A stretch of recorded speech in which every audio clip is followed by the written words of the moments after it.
Hey everyone, Farmer Cam coming to you from the home office. Today is April the 11th. I hope this message finds all of you reasonably healthy and well. I have a quick announcement regarding Farmers Market.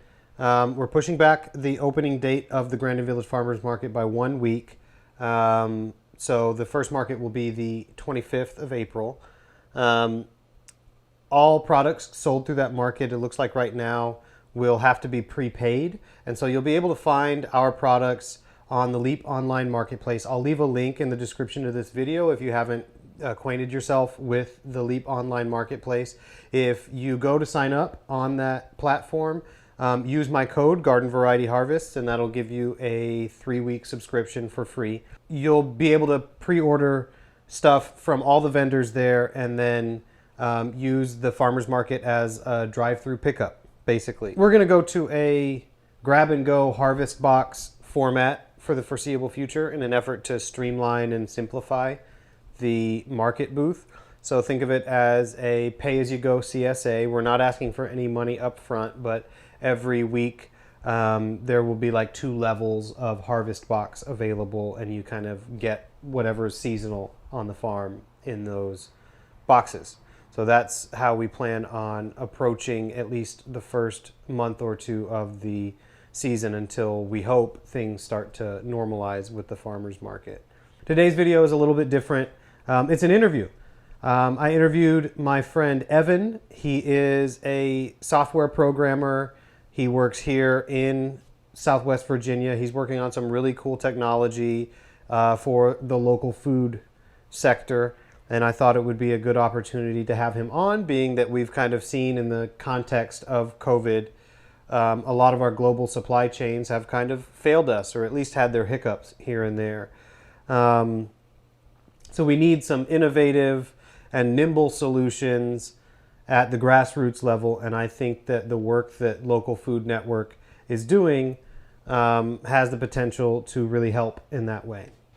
So here's my interview with Evan Grinde of the Local Food Network. Hey Evan, how are you, man? Great, man. Good to see you. Good to see you. It's a little different not being in one of our local coffee shops, seeing your face, but here we are doing it remotely, doing it the best way we can. Yep. I wanted to ask you a few questions about Local Food Network so that we can kind of get the word out about some of the really cool technology that you're trying to put onto these platforms. Sure, thanks.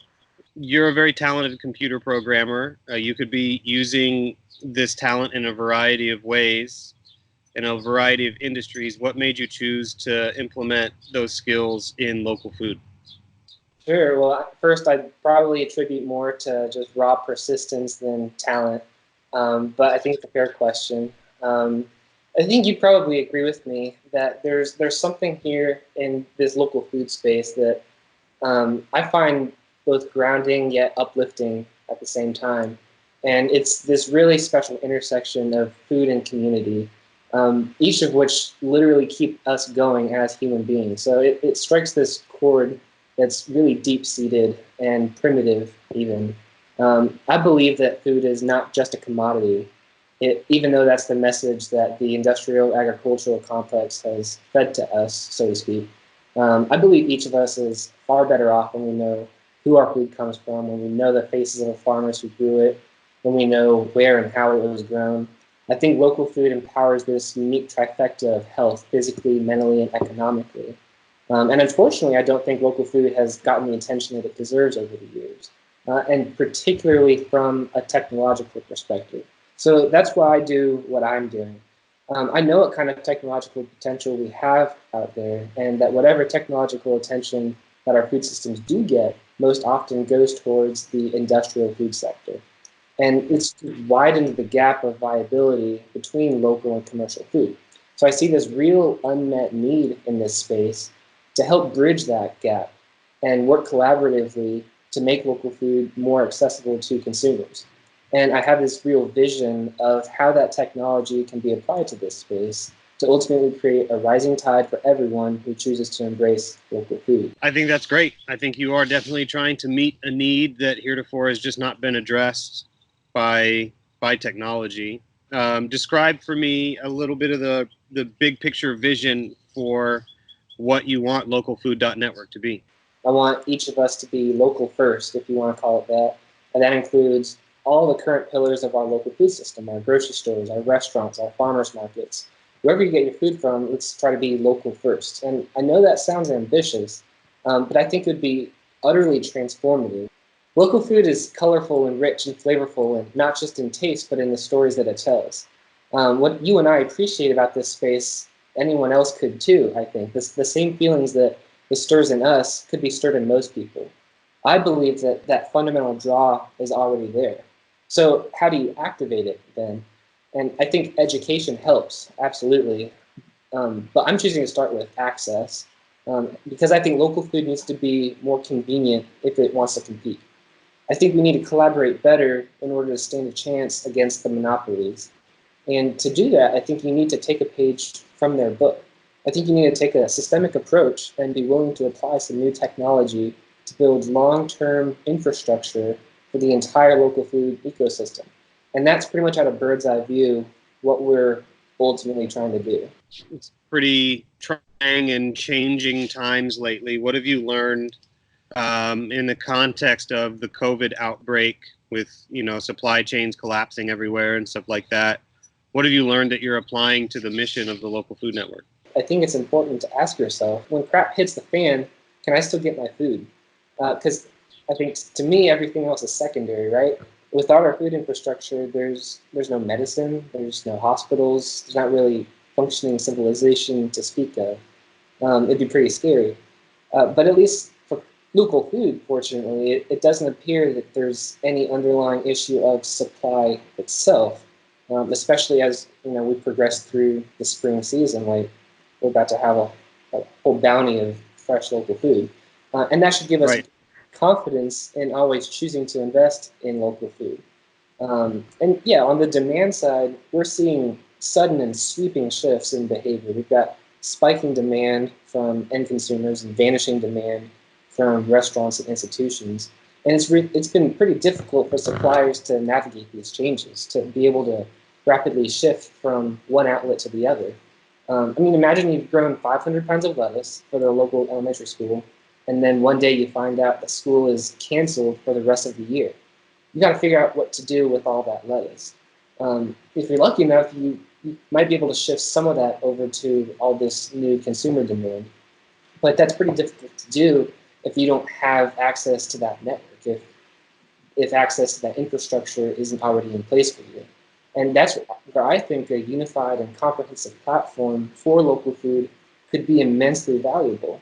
And that's exactly what we're actively building toward, being able to say, as that lettuce farmer, that, dang, I just lost my main account, but let me hop on LocalFood.Network and pick out a couple grocery stores near me that could probably buy what I've got. That'd be pretty nice. It shifts the problem from, I could lose my farm over this, to no big deal, let's just see who else is out there, and then know right where to look. Who should be listing on Local Food Network and who should be buying on the network? For the foreseeable future, we've identified a pretty clear lane that we want to occupy, and that's the wholesale local food market. So that means anyone who wants to sell wholesale local food should be listing with us, and anyone who wants to buy wholesale local food should be buying through us. And really within those groups, you've got kind of two different archetypes. You've got the more established, typically larger players who are already buying local food in pretty decent volumes, and they have to bear these systems that have a lot of friction inherent within them, like maybe back and forth, emails, phone calls, texts, etc.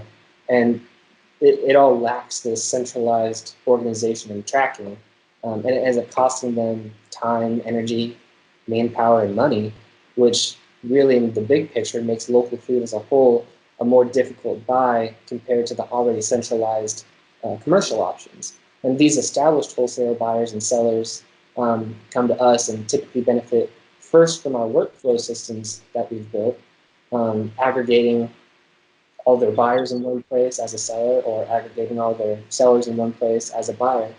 And they find immense value in those workflow systems to help save them time. And then they find this added value in our pretty much brand new discovery and connection platform to help them find new leads. Then that second archetype, you've got the more emerging players who are looking to grow and need new leads more than anything else. The workflow tools can follow.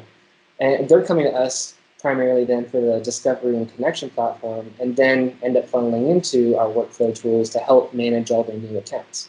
And this group might look like you, for example, someone who's been at the farmer's market for a couple of years and has dialed down your products and your growing practices, and maybe is starting to look for some larger outlets to move even more product to. So our goal is to help people like you and larger suppliers alike to help get in front of and sell to wholesale retailers more seamlessly, because traditionally that's been a pretty laborious and time-intensive process that I think could really benefit from some standardization. And I think that's important because these retailers already have the audience of the consumer. Think, again, grocery stores and restaurants. They're already in front of the end consumers at a large scale. So we think that by giving these retailers better access to local food first is perhaps the most effective first step in ultimately giving the end consumers better access to local food also. So my last question was when do you expect to launch? But it sounds like the wheels are already turning on that. So what level are you at, and how can people get involved if they want to start working on your platform? We have already launched, but that being said, this is an iterative process, and we're learning along the way and actively under ongoing development. And we're lucky enough to have had some phenomenal early partners across Virginia. And we're actively seeking more local food stakeholders, both on the supply and the buying side, who share this vision of ours and are willing to collaborate to help build these systems that I believe will benefit all of us. So if that sounds like a mission that anyone watching would like to take part in, I'd encourage you to check out our website at www.localfood.network and sign up to see what it's all about. We're excited for the chance to work with anybody, and yeah, I think that this is a collaborative effort, and we all need to come together and make this happen. Great. I appreciate you coming on and explaining the network and stuff like that, and I appreciate the work that you do.